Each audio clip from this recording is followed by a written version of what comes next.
All right, hi everyone. Can everyone hear me? Can I just see a thumbs up? Okay, great. So hi everyone. I'm Harry Mamaysky. I am the faculty director of the program for financial studies.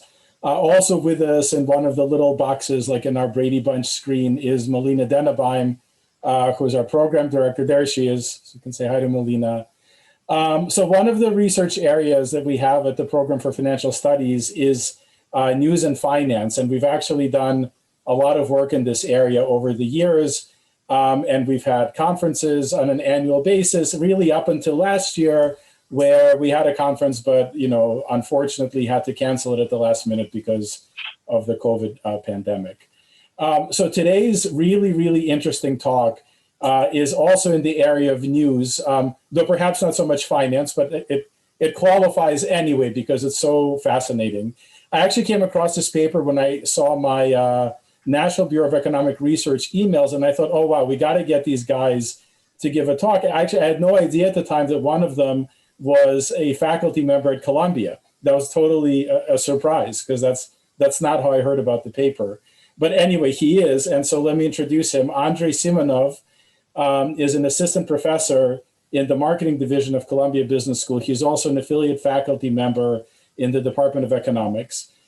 His research is in the area of quantitative marketing, empirical industrial organization, and political economy. And he focuses on things like media markets, news, advertising, and also video games. He has his PhD from Chicago Booth in 2017. So just 1 minute on logistics. Andrey's going to talk for about a half hour. And so, please follow along. After the half hour, we'll open it up to Q&A, which we can do in one of two ways. Either unmute yourself and just ask your question. Otherwise, raise your hand. There's that reactions little box at the bottom of your Zoom. And if you click on that and raise your hand like I just did, we'll see your hand and then we'll call on you like we do in class. So that's it. By way of intro, here is Andrey to talk to us about the persuasive effect of Fox News. And I personally am very excited. I've been looking forward to hearing this for a while. All right, go ahead, Andrey. Thank you for being here. Yeah, thank you, Harry, for this great introduction. And thanks in general to Harry and to Melina for setting this up. Thanks everyone for joining for the talk. So yeah, my name is Andrey. I'm, as Harry said, an assistant professor here in the marketing division of CBS. And the work I'll present today is with, I can see some annotations starting on the screen. So maybe that's, we can, I'm not sure, Melina, if you want to keep those or you want to get rid of them for now, but it's not me who is annotating. But yeah, anyway, so my name is Andrey, and this is joint work with Simon Zacher, who is a PhD student here in the Econ department, and with J.P. Dubé and Sergio Biswas, both of whom are at University of Chicago. So in this work, we'll be trying to understand how we should think about media persuasion in the context of pandemic. And the particular focus for us will be cable news, and outcome will be compliance with social distance. So let me start quickly with some, I'm not sure if I can remove the annotations, maybe disable attendee. Yeah, no, I don't think I can do that. Anyway, so let me first start with the social distancing part. So I guess all of us, none of us really knew much about this 6 months ago, but now we're all way too familiar with this. So I wouldn't really go through what I mean by social distancing. I'll mention a couple of things here, though. That one is the behavior of social distancing is very important during pandemic. This is considered one of the main strategies to fight COVID before we get to a vaccine. And there is roughly a good agreement between health experts that's what we want the population to exercise in this period. Now, which naturally leads to observations that compliance with social distancing will be extreme and is extremely important. So, and that's when COVID have started, there started to appear a bunch of interesting work on observing the different social groups really comply very differently with social distancing. For example, income tend to correlate. So people, households with high income tend to be able to comply with social distancing more. Households with better internet access tend to comply better. Interestingly, areas and zip codes with more ethnic diversity tend to comply also better, partly because of social capital, and there is interest in work on this from Yegorov et al. How it relates. But a big part, and that's where this paper really starts, is that there was a robust observation that along political spectrum in the US, different groups comply very differently with social distancing, with folks more on the right side complying and social distancing less than folks on the left. That's an interesting observation, partly because before the pandemic, it was not very clear that that's where this correlation will go. So there was no good ex ante pre-existing theory of robust set of theories which will point in this direction. So one of the things people started to talk about a lot early on was that maybe this difference in compliance is really driven by difference in messaging, both by media and by politicians who are on the left and right side of the spectrum. And so that's where this paper really starts, is trying to understand how much this really played a role. The main context and the main part we'll be looking at is cable news, and particular Fox News, and effect of Fox News on compliance.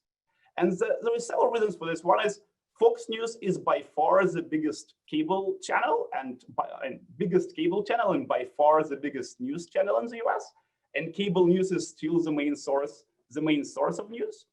And what's interesting about Fox coverage, especially early on, was that it was very differentiated from the rest of the other mainstream media channel in the US. So there is a picture in the bottom of the slide where Fox itself differentiates them from other mainstream media.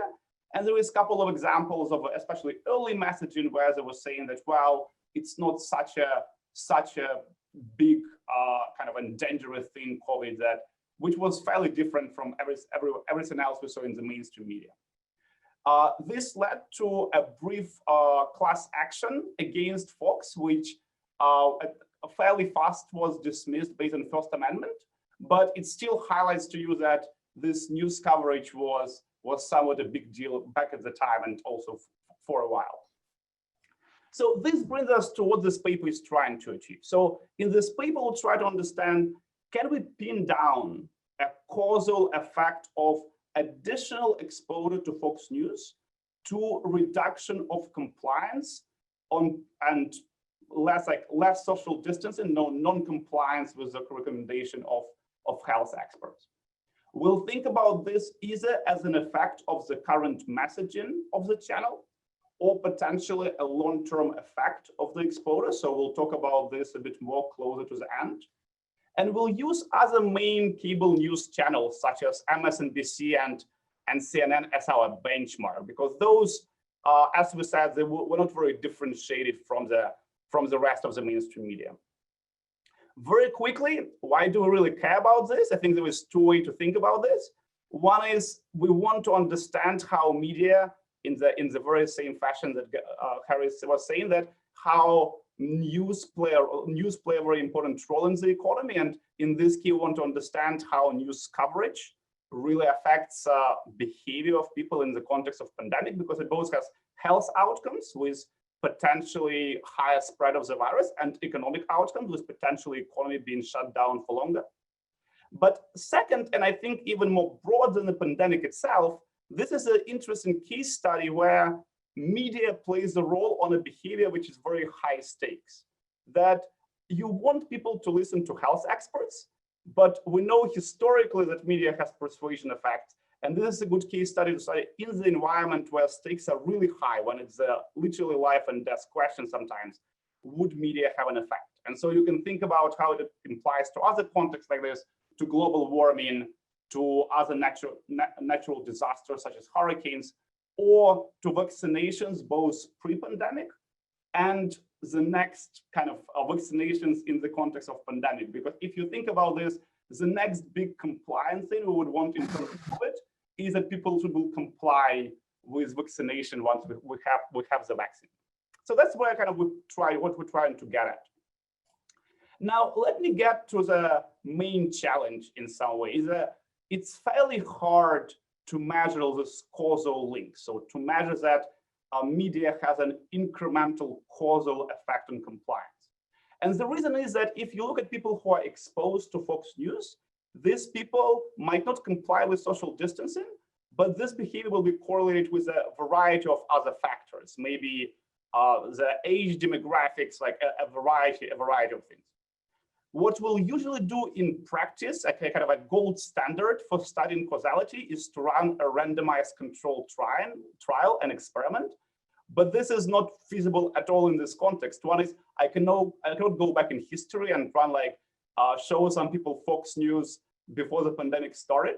And second, even if I could go back in history, it's really hard to exercise this randomized controlled trial in this context, just literally showing different people more and less cable news.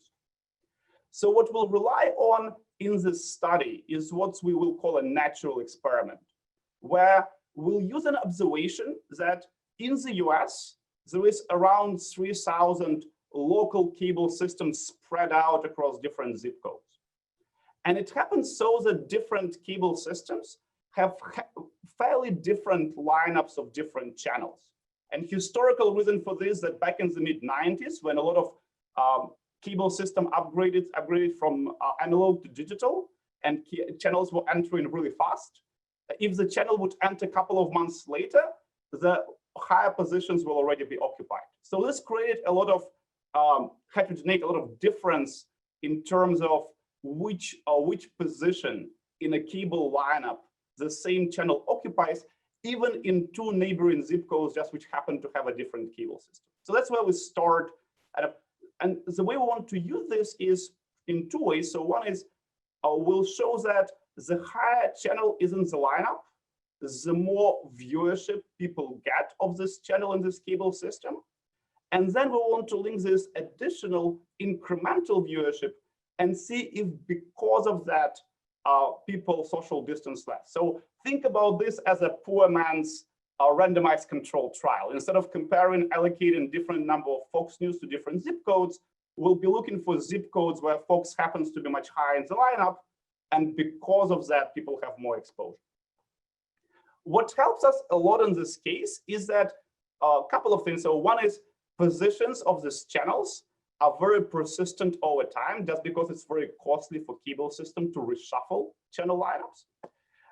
And second is, we show it in the paper, these positions don't correlate with any demographic variables you would think strongly predict social distances, such as income, education, density, voting, etc. So this is what we'll think about as validity of this variation, validity of our natural experiment.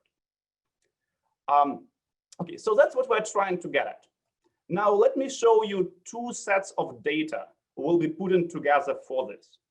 The first part of data is on channel viewership and on channel positions, and this is supplied to us by Nielsen. So we'll have two cross sections of viewership and channel positions for 2015 and for February-March 2020. This viewership is very persistent over time. So the way to think about this is different channels have different positions in zip codes, and these positions have been like this forever. So in our experiment, we'll think about additional viewership of Fox of CNN going way back in history, so that the zip code was treated by Fox or by CNN for a while.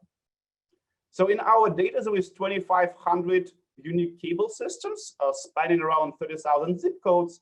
And in the bottom here, in these figures, we show a histogram of channel positions. So for example, for MSNBC, which is the closest histogram, you can see that the average is around position 40 across cable systems.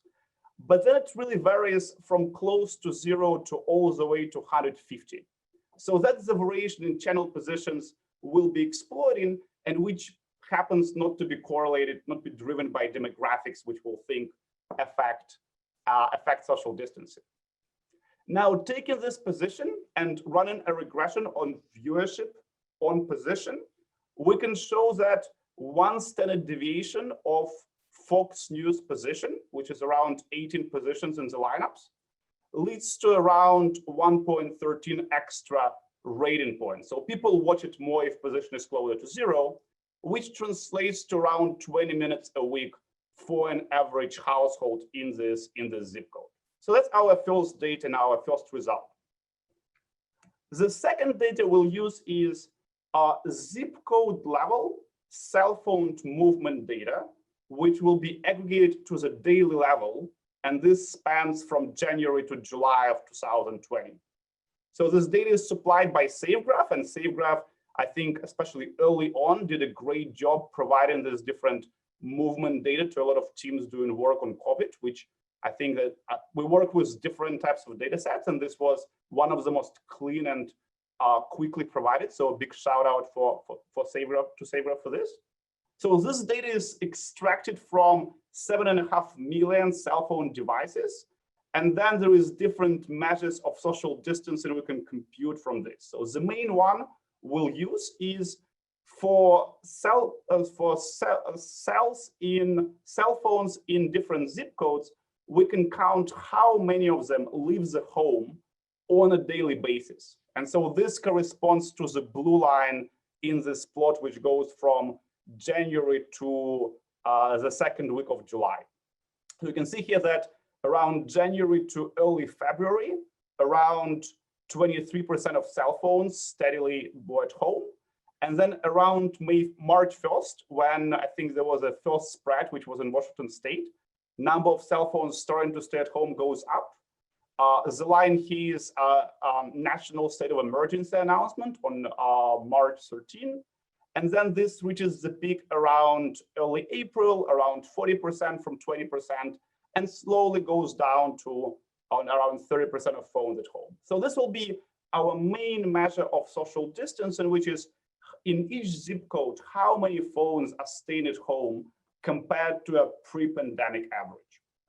We also do robustness of the analysis on other measures, such as full-time at work, number of phones who go to work, to full-time, to part-time, distance travel, etc. Okay, so this is our two data sets. Now let's get to what do we get from the analysis. Let's get to our results. So first thing I wanted to show you is pure correlations between viewership of Fox News and behavior of social distancing. So this is the results of simple OLS regressions. Think about this as OLS on a day-to-day basis. It's generated with a panel regression, but the takeaways are fairly similar here. So first thing to notice that is before the pandemic, so these dots are how zip codes, which just tend to have higher Fox News viewership, do the similar zip codes social distance more or less. And before the pandemic, there is really no difference. As pandemic starts, zip codes with more Fox viewership, people start to stay at home less compared to areas with less Fox News viewership. And so a blue line here is just pure correlation without any other demographic control. So literally Fox News viewership and social distancing.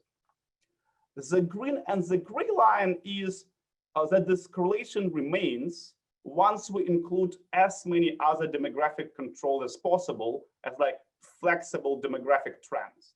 So this is saying even after we control for income, education, voting, density, employment, etc., there is still strong association between areas where people watch Fox News and areas with people in this area people social distance less. Now you might tell me like, well, maybe you still didn't figure out something to control for. So this is still pure correlation. So with this, we now go to our main result, which is now instead of looking at zip codes with more Fox News viewership or less, now we look at zip codes which get incrementally more Fox News viewership because purely of channel positions. Two zip codes next to each other, same demographics, same everything, just in one of them Fox News is position 20, in a different one Fox News is position 60. And that we compare if this has an effect on social distancing. So again, here the patterns are very similar. Before pandemic, there is no difference. As pandemic starts, the blue line is our main model with no demographic interactions. And so to interpret the magnitudes by March 15, in areas where people are exposed 10% extra to Fox News, the social distancing is around 1.3 percentage points lower. So this is this blue point on the picture next to the red line. Let's recall that social distancing increased from 20 percentage points to 40. So 1 percentage point is around 4% of the change, which is this Fox News effect is responsible for. And this effect stays fairly stable over time. Now, if we include all the other demographic controls also in the model, effect we estimate, and the pattern is very similar. By March 15, we get that a 10% extra Fox viewership gets around 0.6 percentage points. So think about this as around 2% of total change in social distancing. And this effect also stays fairly steady over time and then dies out around early June. Okay, so this is results for Fox News. To give you a quick point of comparison, here is similar or less anti-V estimates, but for CNN, which is, if Fox News is the biggest news source for Republicans, CNN is considered to be the biggest cable news source for Democrats. And here we don't see any similar effect like we see in Fox News. So OLS estimates there is a positive association in areas where CNN viewership is higher. People social distance slightly more, but this can be for a variety of reasons. Once we run our IV, once we use our natural experiment, results are very imprecise zeros. So notice that these bars are standard errors, meaning that we cannot exactly pin down if there was any effect, but we clearly don't see the same pattern, have the same conclusions as for Fox. And so similar results, we can show them in a variety of ways. They hold for MSNBC. They hold in what we call a reduced form regression, when we just run social distancing on channel positions. So I'm happy to talk more about this afterwards, but for now, I wouldn't go too much into this technical stuff. Okay, so let me, before we go to conclusions and open up a discussion, a quick way on how should we interpret these different effects. So one thing I wanted to note is we can rule out that this, so let's recall what we showed. So we showed correlation between Fox viewership and social distancing. We showed this incremental effect from the IV. You might think that, well, is it really that this effect because people are persuaded and they choose not to stay at home? So one theory you might have is maybe it's not people who watch TV who are persuaded. Maybe it's business owners who are persuaded by Fox News and they think, well, this is not a big deal. I wouldn't close any of my stores, and people just don't social distance because they have somewhere to go to shop, to consume food, etc. That's something we can rule out because business closures, which we get from a different data, they don't really align with the effects we measure. So businesses start to close in the second part of March, and our effect starts to play a role even in early part of March. And then if you look at trends in our effect, they don't really match well. So we can somewhat rule out this theory. The second thing in interpretation, what we can compute from this is how persuasive Fox News is. So like how, if I see Fox News, what is the probability it will convince me not to social distance? And so across different specifications, we compute what's called a persuasion rate, which is between around 6 and 28%. So it says from 6 to 28% of people are persuaded by this message not to social distance. This is very much consistent with the rest of the literature, which finds an average persuasion rates around 10%, usually effect of news on voting, and somewhat lower than persuasion of what's called negative messages. So it turns out that it's much easier for you to persuade people not to do something than to do something. And in case of social distancing, you can think about Fox News effect as persuading people don't start staying at home, don't start a social distance. We would expect these effects to be high in this context, and they're more around the average. Okay, so this is quickly about how to interpret this. With this, let me quickly conclude what we did and open us for questions. So one is, we showed that there is a causal persuasive effect of Fox News on social distancing. Our natural experiment we use was kind of this observation that different zip codes have very different cable systems. And if you happen to live in the area with Fox News high in the lineup, you'll be exposed to it more. So using that as incremental additional exposure, we can show that 10% extra exposure decreases social distancing from 0.6 to 1.3 percentage points. In the context of pandemic, how to interpret this result? It suggests that exposure to Fox News has health and economic implications. And I'll highlight the word suggests here, because so what we're trying to do in the paper and what we're careful not to do is we try to focus on how people's behavior change, because that's what we study in economics and in marketing, how, let's say, how advertisement persuades people to buy products, how media persuades people to vote, in this case, how media persuades people not to social distance. We're careful not to read too much into our results, what it implies for the spread of cases, because maybe the type of social distancing we study is not the one which will really kind of limit the number of cases out there. So this is not for us. There is other papers which will study this link. What we're trying to say is that people's behavior does change if we expose them to different media and different news channels. And so this has direct health implication. You can think how it has a short-term and long-term economic implication. For example, if people don't social distance early on, maybe it's actually good for our local economy. Maybe businesses don't close, and there is like less of a recession right away. But if cases there is like a spread of cases is wider, we might need to shut down the economy for a longer time, and so it has a long-term negative consequences for the economy. More broadly, and that's where I'll stop. We find this is a nice, if I can use this word here, it's a useful context to understand how people. We usually, if stakes are very high, if it's a matter of kind of people coordinating and behaving in accordance to what health experts advise, or like any experts for that matter advise. This is such context with high stakes, but we show that even in this stakes, in this environment, news media play an important role in affecting behavior of consumers. So in this, as any study, this is more of a retrospective process of like trying to look at past data and analyze it.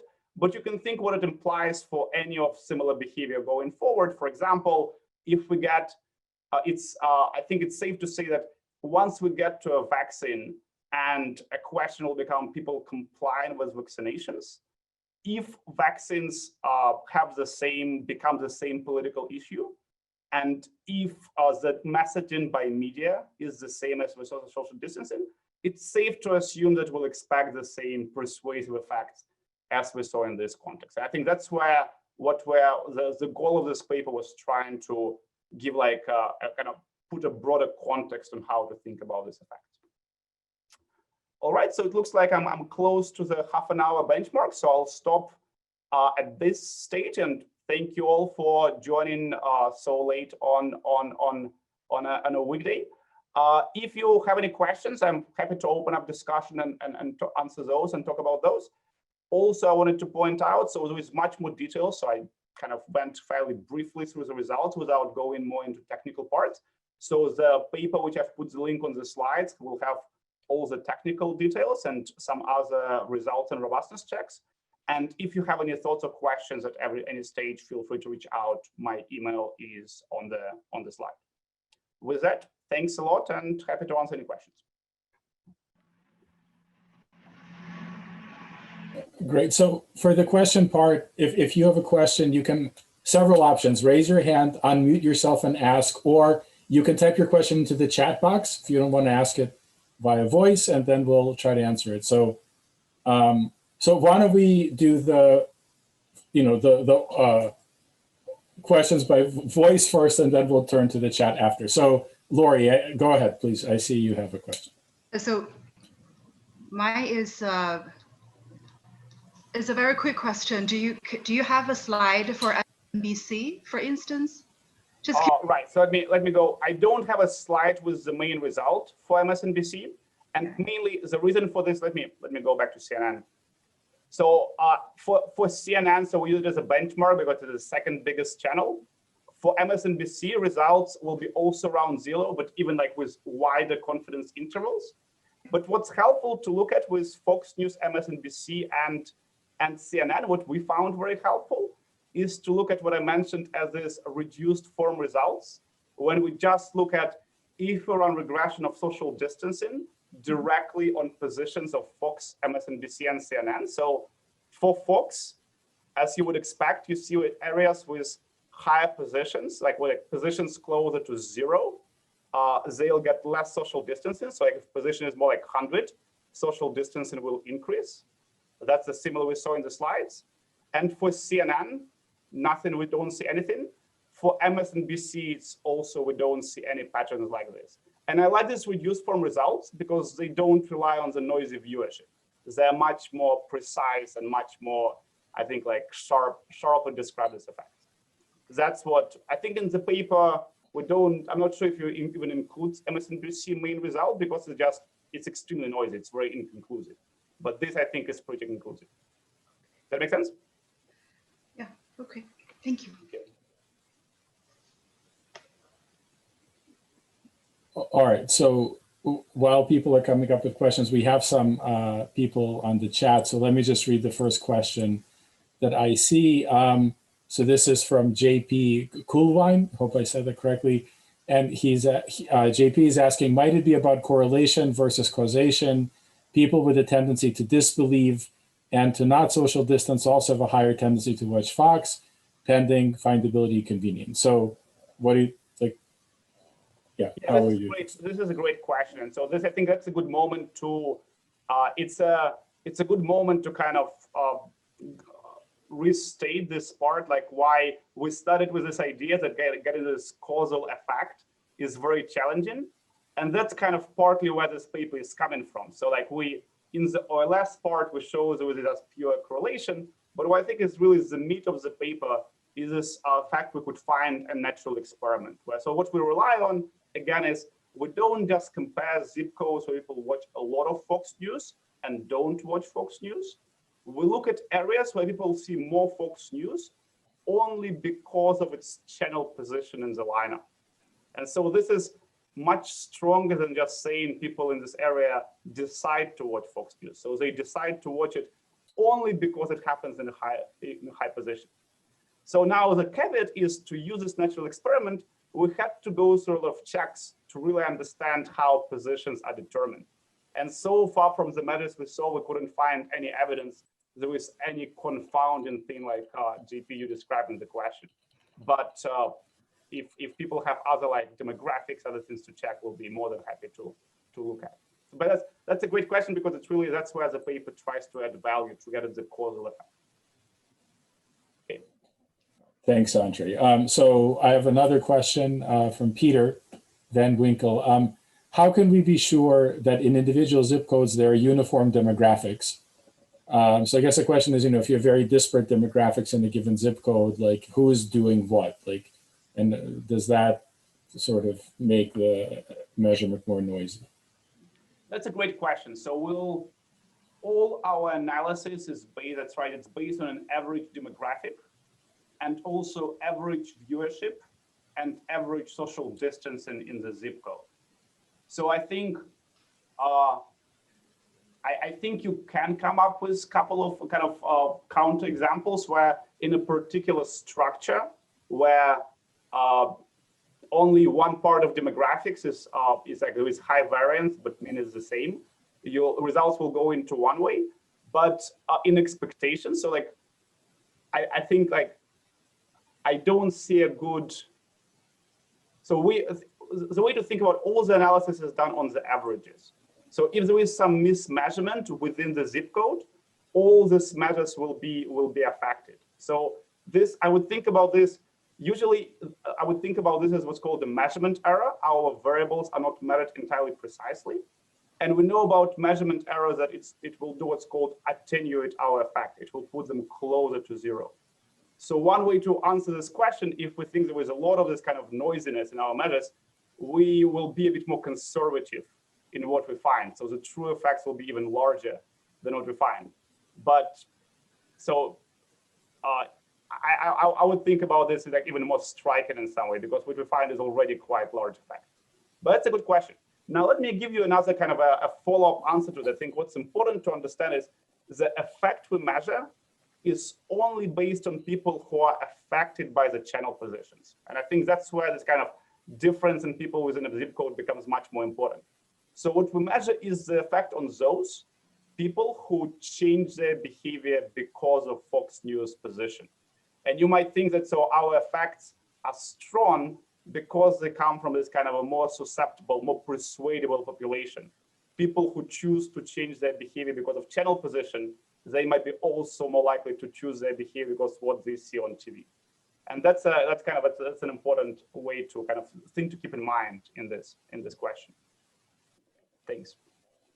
Thanks, Andrey. All right, so the next question asks the distinction between social distancing and health outcomes. So, for example, does it correlate with usage of masks, or more broadly, you know, like are the things you're finding, can you correlate them with other health outcomes and safety choices in those zip codes?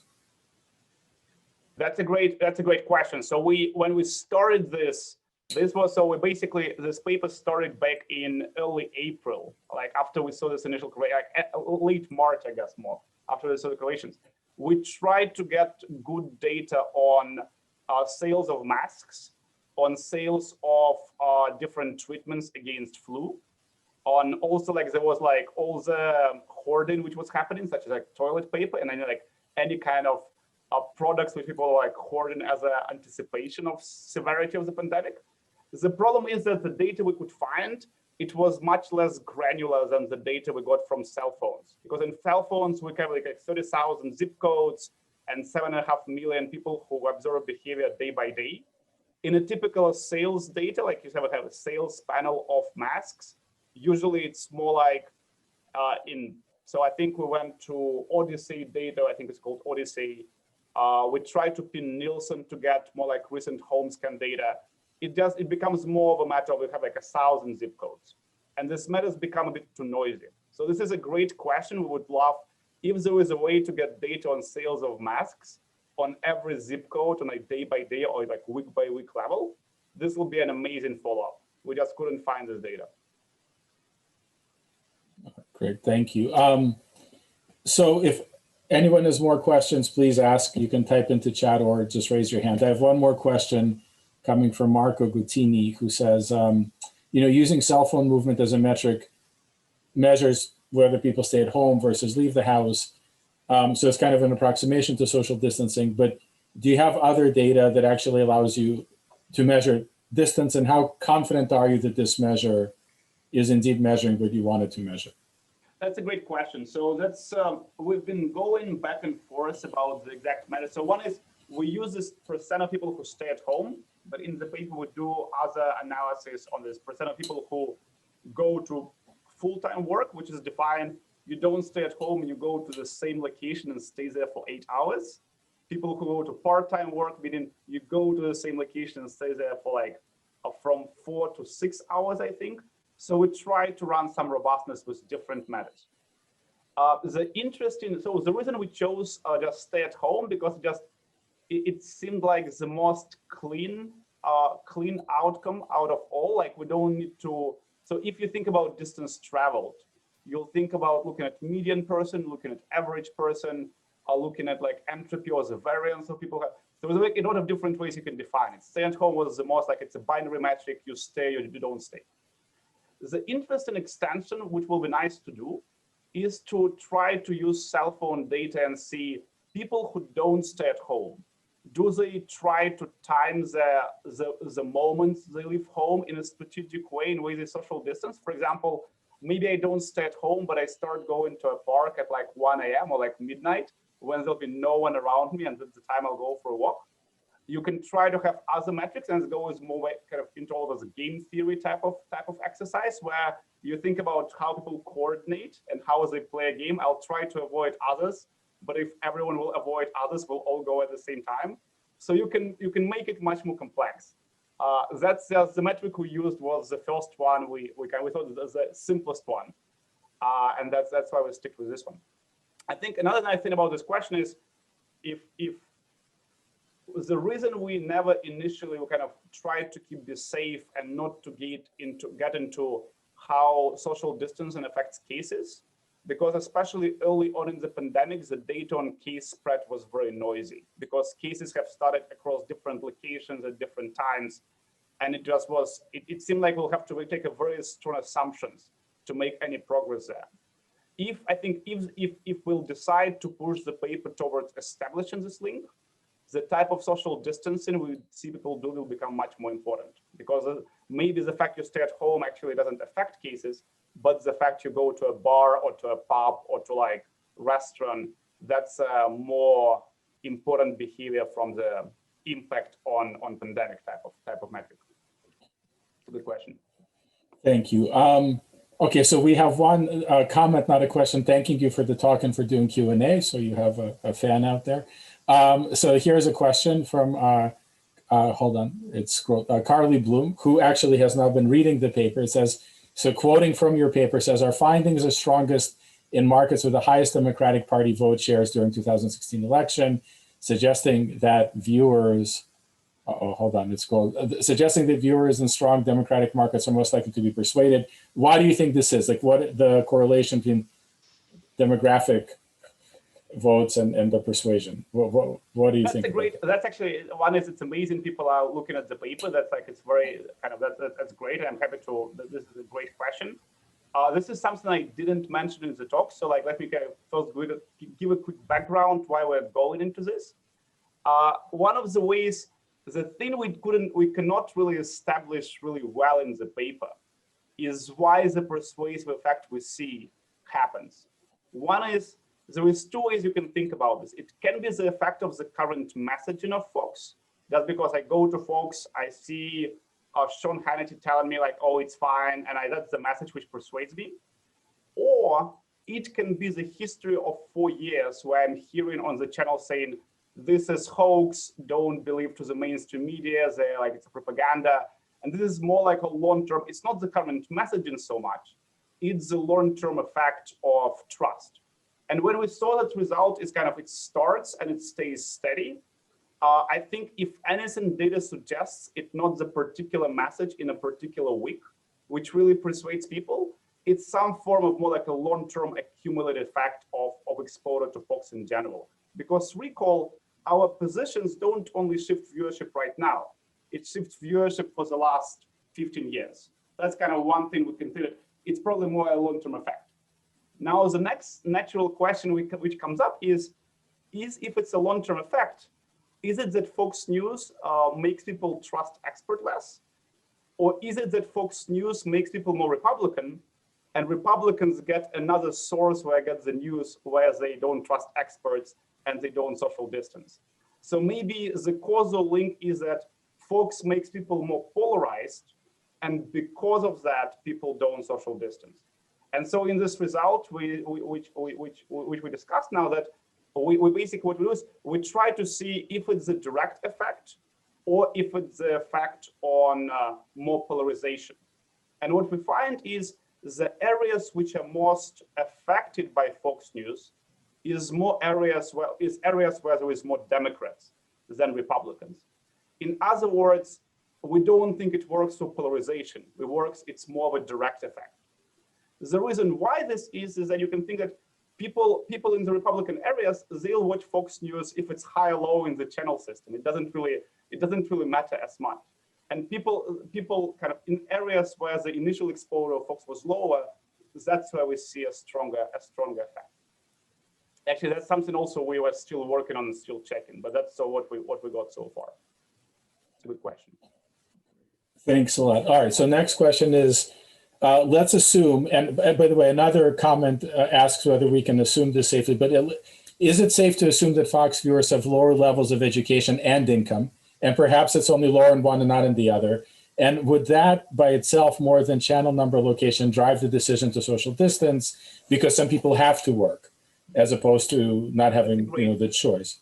That's a great question. So I think there's two questions here. One is, there was a question about who the viewers of Fox are. And that's actually probably something I should know much better about, but now I'll need to go back to stats to answer it. If I recall correctly, Fox viewers tend to be slightly older, slightly high. I want to say high income, but I'm like maybe this is off. So I think demographics wise, it's not true that they're like. I'm not sure it's true that Fox viewers are lower level of education and income. I have to check this, but I'm not sure if it's true. If anyone actually knows statistics on this, would be great. The second question was, I'm trying to recall what was the second. Do people have to work? Like, is it because some people have to go to work, and you're picking up that? That's a good question. So that's where we go back to how to interpret the magnitudes, because one way you can think. So when we compute persuasion rates, we assume that everyone can be persuaded not to social distance.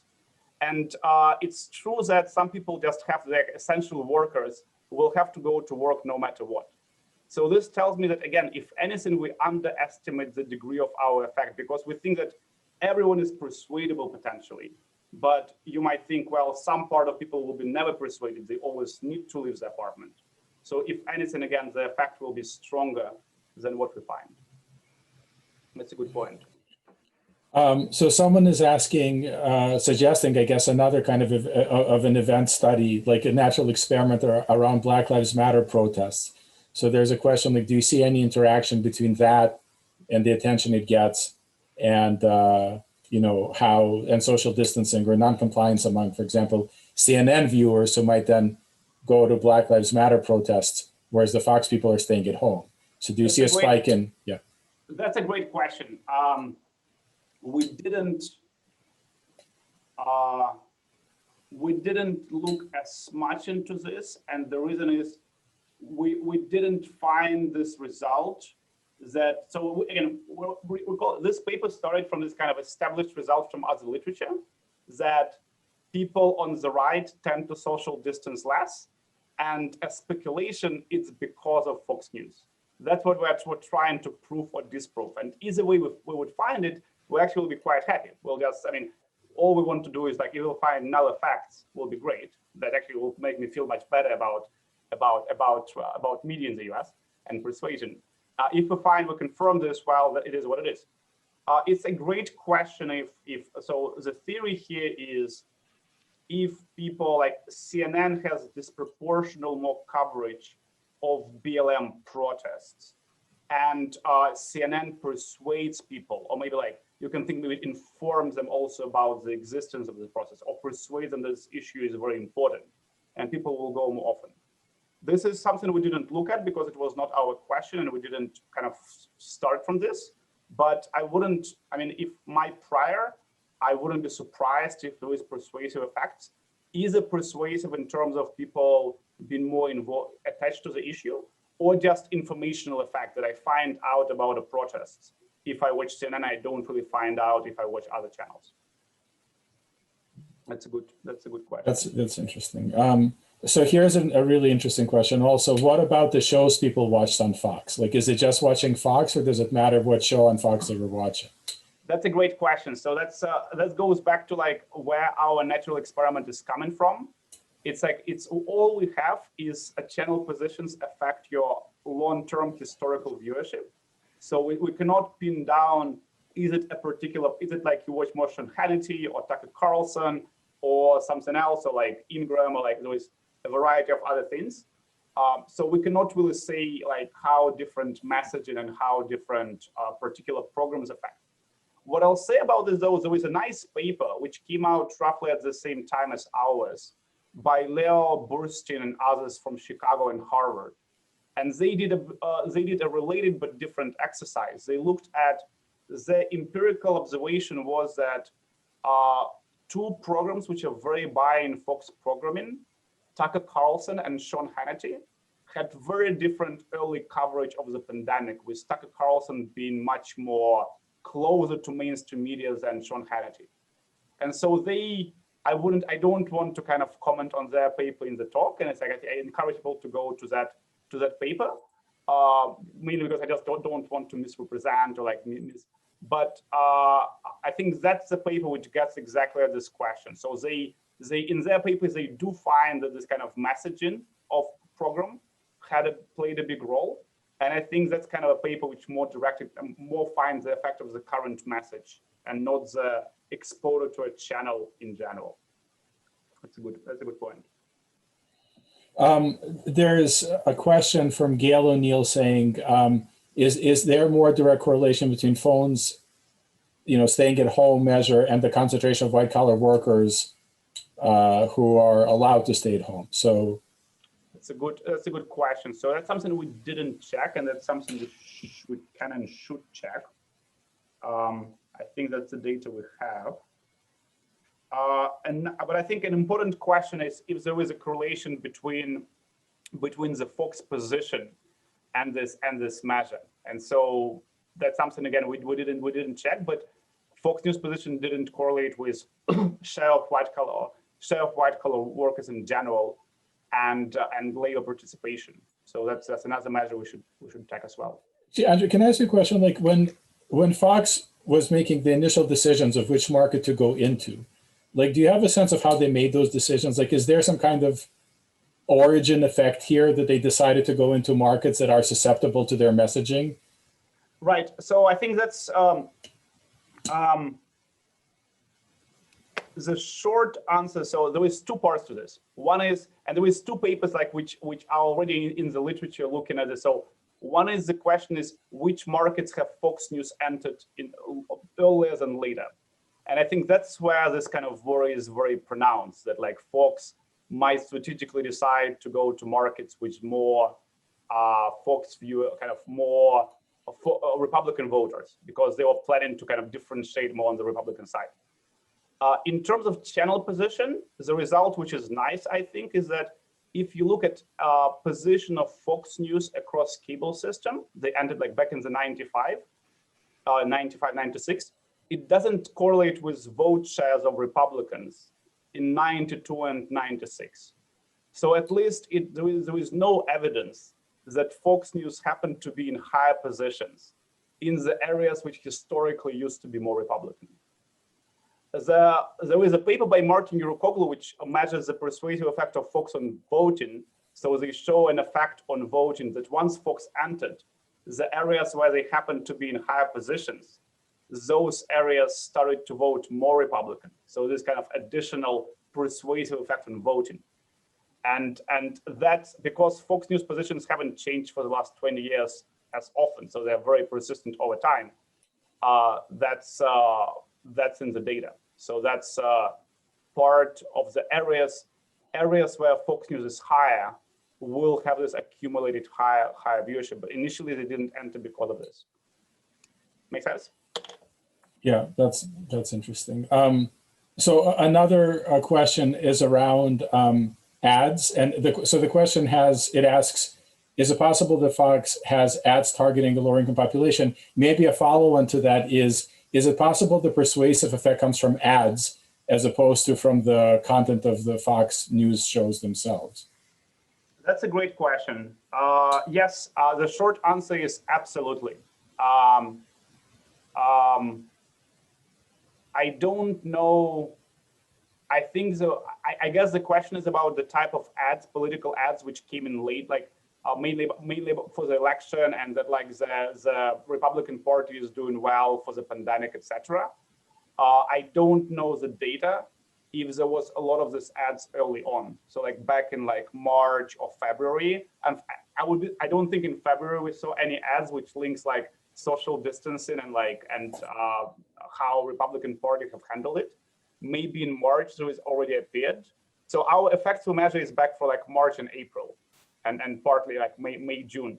So I think for like later in the summer, I would expect more effects of this. But unless there was a lot of ads early on, I don't think it's part of the effect. But otherwise, you're right. If there were ads, we wouldn't be able to separate it out.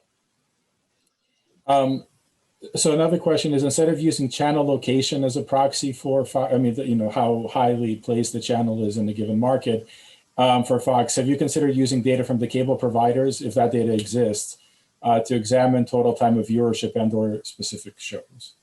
That's a great question. So this data, there is two parts. The formal answer is the data on shows exists. In a sense of you can go to Nielsen. So the tool we use in Nielsen is called NLTV, national something local TV viewership. I forgot exactly how it's disambiguated.